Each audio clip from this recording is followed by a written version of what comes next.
캄보디아 내무부가 밝힌 박 씨 사인은 심장마비입니다. បន្ទាប់ពីការធ្វើកោសលវិច័យបឋមឃើញថាជនរងគ្រោះស្លាប់ដោយកាំងបេះដូងដែលបណ្ដាលមកពីការធ្វើទរណកម្ម 현지 경찰이 박 씨가 감금된 곳으로 추정되는 마을의 한 빌라를 추가 수사해 불법 온라인 사기 행위와의 연관성을 확인했다고 밝혔습니다. 그러면서 박 씨의 시신을 발견하기 전에는 박 씨의 가족이나 한국 대사관으로부터 실종 신고 등 어떤 정보도 받지 못했다고 재차 강조했습니다. 현재 중국 국적의 피의자 2명을 체포했고 세 번째 용의자를 추적 중이라고도 덧붙였습니다. 캄보디아 내무부는 또 범죄 가담 등을 이유로 한국인 80여 명을 구금 중이라며 이들이 우리 정부 당국자와 접촉했지만 귀국을 거부한다고 밝혔습니다. 캄보디아 정부는 지난 7월과 9월 온라인 사기 범죄 현장을 집중 단속해 현장에서 한국인 90여 명을 검거했습니다. 첫날은 일반 민간 호텔 숙소에서 묵었고 다음 날에 부서에 이제 배치가 됐다고 차를 타고 갔는데 이제 평범한 호텔 뒤에 있어가지고 도착하기 전까지도 그런 데인 줄 몰랐어요. 건물 자체가 움직이는 게 자유롭지가 않아요. 못이 다 박혀 있고 뭐 밖에 철장이 다 쳐져 있다 보니까 그리고 유리도 제가 깨려고 시도를 했는데 절대 안 깨지는 그런 유리였어요. 그 이불이랑 제 옷가지들 엮어가지고 밧줄처럼 만들어가지고 탈출 시도했는데 시도했다가 포기하고 아침에 이제 잡혔죠. 중국인들 한 4명 정도 와가지고 팔 붙잡고 어디 사무실로 끌고 가더라고요. 제가 가지고 있던 것들 이제 다 내놓으라고 한 다음에 여권 지갑이랑 이제 손으로 뺨을 막 때리더라고요. 엘리베이터를 타고 이제 숙소로 이동을 하는데 저 같이 탄 한국인 좀 맞았는지 이제 얼굴을 부여잡고 그 옆에 사람한테 일 그만두고 싶은데 지금 맞았다. 이대로 죽을 수도 있겠구나 싶어가지고. 우리 MBN 취재 기자가 단독으로 인터뷰했던 이분은요. 캄보디아 현지에 감금됐다가 정말 죽을 고비를 넘기고 극적으로 탈출해서 한국 땅을 다시 밟은 대학생 피해자분이세요, 지금. 그런데 보세요. 아, 이대로 죽을 수도 있겠구나 하는 정말 체념까지 갔다가 지금 극적으로 돌아온 거잖아요. 그러면 이런 피해자분들, 지금 이분을 비롯해서 우리의 한국인 피해자분들은 어떠한 일을 계기로 캄보디아 땅까지 가게 된 걸까요? 그 얘기도 마저 들어보시고 이어가 보도록 하겠습니다. 대출을 소개시켜준 애가 캄보디아도 소개를 시켜줬고 이런 일자리가 있다, 이런 데 가면 돈을 많이 준다 하더라. 갚을 거 알고 그렇게 해놓은 다음에 다 일자리를 이렇게 알선을 해주고 이제 이렇게 또 돈을 받고. 세상에 고수익을 준다는 걸로 믿기 유혹하는 거예요, 세상에. 그런데 보세요. 여러분도 아시지만 지금 현재 갔던 우리 국민이 최근에 그 캄보디아 내에 있는 범죄 조직의 감금과 고문 탓에 결국 사망한 채 발견됐고 지금요. 우리가 지금 분노하고 있는 곳이 분노하고 있는 대목이 이 피해자, 사망한 피해자 말고도 지금 행방불명된 한국인이 지금 80명에 이른다는 거 지금 이담아나서 지금. 그러게 말입니다. 지난 8월 한국인 대학생이 캄보디아 현지에서 사망한 채로 발견됐고 이 사건이 굉장한 충격을 줬는데요. 실제 지금도 납치 감금 신고가 계속 잇따르고 있는 상황입니다. 조금 전에 들으셨듯이 피해자 증언도 있는 상황이고요. 그럼에도 불구하고 SNS에는 고수익을 미끼로 해서 해외에서 일할 청년을 구한다는 글이 넘쳐나고 있습니다. 여전히 그 공고가 뜨고 있는데요. 이 공고 내용을 보시면 캄보디아 상담센터에서 한국어가 가능한 사람을 뽑는다, 한국어 기능자를 뽑는다, 이렇게 평범하게 글이 올라와 있어요. 지금 보시는 것처럼 저런 글인데요. 구인 구직이다, 해외 취업, 월 700 이상, 그러니까 고수익을 보장을 하니까 네. 급하게 돈이 필요한 젊은 친구들이 저기에 혹한다는 거예요. 네. 그러면서 근무 환경에 감금 X, 외출 자유 이렇게 써 있고요. 기본급도 첫 달부터 350만 원, 인센티브도 있다라고 되어 있습니다. 납치 감금 사건은 아무래도 좀 의식을 한 듯 감금이나 폭행은 없다라는 말들이 써 있고요. 안전하게 운영되고 있다. 그리고 뭐 예를 들면 에이전시를 통하지 않는다. 본사에서 구인하는 거다라는 말도 적혀 있습니다. 근데 혹하는 그 조건이라는 게 결국 고수익입니다. 월 8,900달러까지도 얘기가 나오는데요. 그렇게 되면 약 1,200만 원인 거거든요. 항공권에 숙식 비용까지 지급한다라는 조건을 걸고 있기 때문에 급하게 돈이 필요한 20대 대학생이나 30대 청년들이 지금 속고 있는 상황입니다.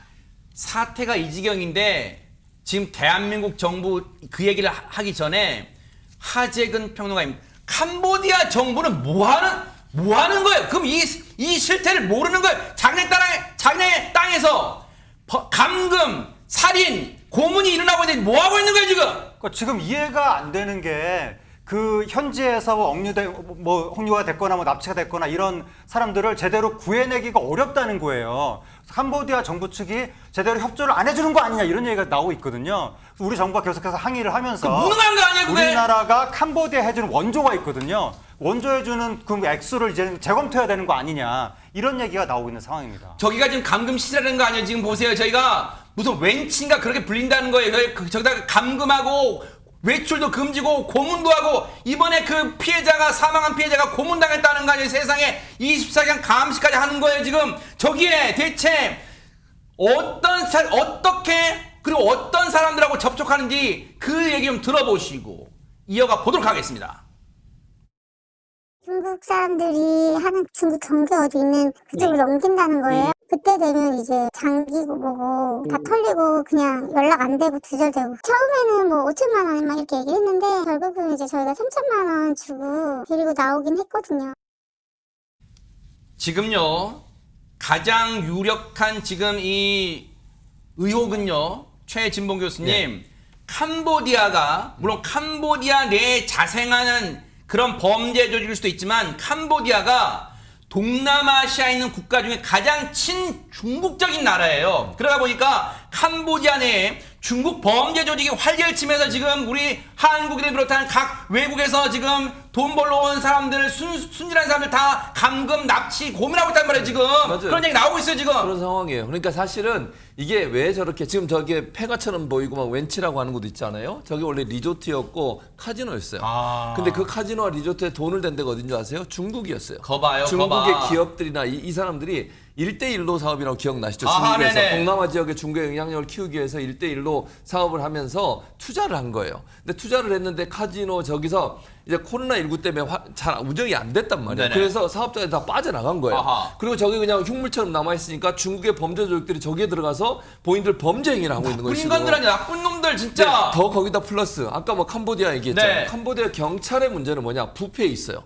캄보디아 경찰들이 부패가 돼가지고 정치인들, 경제 관료들 그리고 중국계 그 사업한다고 와서 범죄하는 집단들 있잖아요. 그 나라야, 진짜. 그러니까 거기서 이제 그 사람들과 이게 결탁이 돼가지고 부패하다 보니까 신고가 들어와도요 현장에 와서 겉만 보고 간대요. 세상에. 그리고 지금 현재도 보면요 우리 지금 그 피해를 당한 가족들의 신고에 따르면 실제 돈을 주고 빠져나오는 경우도 있어요. 예를 들면 막 1,600만 원 제주에 있는 어떤 사람 같은 2,600만 원 이렇게 주고 세상에. 그걸 또 받는 방법이 현금은 안 받고요. 어허. 다 코인으로 받아요. 네. 가상화폐로. 그런 방식으로 범죄 행위를 숨기는 거예요. 이런 방식으로 받아가지고 풀어주는 경우는 있지만 네. 경찰에 신고해가지고는 제대로 도움을 못 받는 거예요. 아, 실제로 보니까요. 세상에. 캄보디아 동남아 지역에서 출국하는데 연락이 끊겨서 이제 겨우겨우 비상한 방법을 통해서 경찰에 신고를 하잖아요. 그렇게 하면 경찰이 뭐라고 얘기하느냐.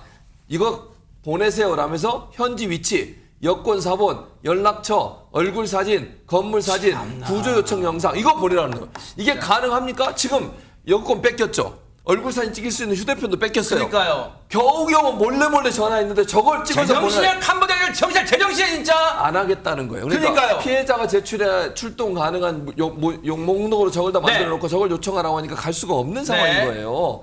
제가 볼 때는 이거는요. 캄보디아 경찰이 부패했기 때문에 캄보디아 정부가 나서야 되고 네. 이거 우리나라뿐만 아니라 우리나라 국민들만 저기 있는 건 우리나라 국민이 많긴 하지만 저게 캄보디아 시내 쓰레기통에서 발견된 맞아요. 거예요. 각국 네. 각국 나라 여권. 사람들의 여권이 지금 다 버려진 거예요. 저게 납치된 사람들이 있을 수 있다는 의혹이 지금 나오고 있잖아요, 지금. 그렇습니다. 그래서 전 세계가 공조해야 돼요. 이거는요 단순히 우리나라만의 문제가 아니고 전 세계가 공조해서 캄보디아 이 못된 범죄적, 특히 네. 중국을 기반으로 하는 이 폭력 조직들이나 범죄적들이 저기 다 있으니까 저거 반드시 척결해야 된다고 생각합니다. 최진영 변호사님, 제가 순진한 생각인지 모르겠지만 영화 보면 미국민이 다른 나라에 억류했을 때 미군 투입하고 막 그러잖아요. 우리나라는 그럴 수 없어요? 미국 일이고 현실적으로 만약에 그렇게 하면 전쟁 나죠. 지금 정치 그럼 우리나라 뭐 하고 있는 거예요, 지금? 그렇기 때문에 군대를 보내는 것은 정말 조심스러운 겁니다. 그렇기 때문에 만약 잘못하면은 외교 분쟁으로 비화할 수도 있어서 그래서 지금 같은 경우에는 경찰력을 보내서 그 필리핀처럼 이른바 한국 데스크를 만들자 이런 얘기가 또 나오고 있습니다만 다른 나라보다 이곳 같은 경우에는 공산사회고 그래서 이것이 행정적인 협조가 상당히 쉽지 않다라고 네. 얘기는 나오고 있습니다. 그럼에도 불구하고 지금 현재의 정부의 대응은 너무나 소극적이고 네. 너무나 어떻게 보면 국민들의 공분을 일으키는 것이 아닌가 싶은데요. 국회에서 지금 그 외교부 장관을 불러서 이거 언제 알았냐 했더니만 최근에 했어야 알았는데요. 이러고 있잖아요. 그러면서 지금 당장이라도 캄보디아에 가야 되는 것이 아니냐라고 했더니만 외교부 장관이 고려하고 있습니다. 지금 고려할 때입니까? 그런 질타가 쏟아지니까 이제 외교부 이 차관을 단장으로 해서 네. 대책단이 오늘 지금 그 인천공항에서 프놈펜으로 출발했다라고 하는데요. 네. 이제 현지에 가서 고위 관계자들과 협의하는 거 좋습니다. 협의하는 게 중요한 것이 아니고 대책을 마련해내는 것이 중요한 건 아니겠습니까? 아까 얘기한 것처럼 우리나라가 프놈펜 이 그 캄보디아에 1년에 무상으로 지원하는 공적 원조 ODA라는 것이 4천억 원, 우리나라 세금이 4천억 원이나 퍼주는데 거기에서 나오는 것은 뺨때기 맞는 겁니까? 있을 수 없는 것이죠. 네. 이와 같은 것을 지렛대로 해서 대한민국 현지에 체포되어 있는 것이 처음에는 330명 얘기하다가 이제는 1000명 가까운 사람이 지금 구금되어 있다라는 얘기가 있기 때문에 빠른 시간 내에 구금 시설에 있는 사람을 구조해내고 나머지 사람들도 서로의 어떤 우리나라의 어떤 그 경찰력을 보내서라도 데리고 올 수 있는 노력 정말 필수적으로 필요한 것 같습니다. 오늘 언론 보도를 보면요, 최진봉 교수님 네. 이미 지난해 국민의힘 지금 야당이 된 국민의힘이 국회에서 이 문제 지적했어요. 그런데 그때 작년에 윤석열 정부 개업이다 뭐다 이거 헛행동해가지고 지금 이 허송세를 놓고 그때라도 정치권이 초당적 협력했으면 대응장 말할 수 있었잖아요. 그렇죠. 그러니까 작년에 국정감사에서 이미 이 문제가 나왔었어요. 당시에 국민의힘의 정책위원장인데 김성훈 위원장이 문제를 지적했고 당시에도 국무조정실장이나 담당자들이 뭐라 그러냐 대책 세우겠다고 그랬어요. 근데 지금까지 대책이 아무것도 없어요. 그러니까 이런 식으로 뭐 해서 한 거예요 지금까지? 그러니까요. 그러니까 뭐 내란이나 일으키고 이러다 보니까 이런 문제가 발생한 거 아닙니까? 그러니까 여야 모두 다 진짜 초당적 협력을 그러니까 안 했어요 진짜. 정부든 국회든 이 문제에 대해서 적극적으로 문제를 해결하려고 노력한 부분이 부족했기 때문에 이런 네. 문제가 발생해서 지금이라도 정신 차리고 맞아요. 빨리 우리 국민들 구조해내야 한다고 생각합니다. 우리 국민의 안전이 제일 소중하다는 거 명심하기 바랍니다. 대책 보겠습니다.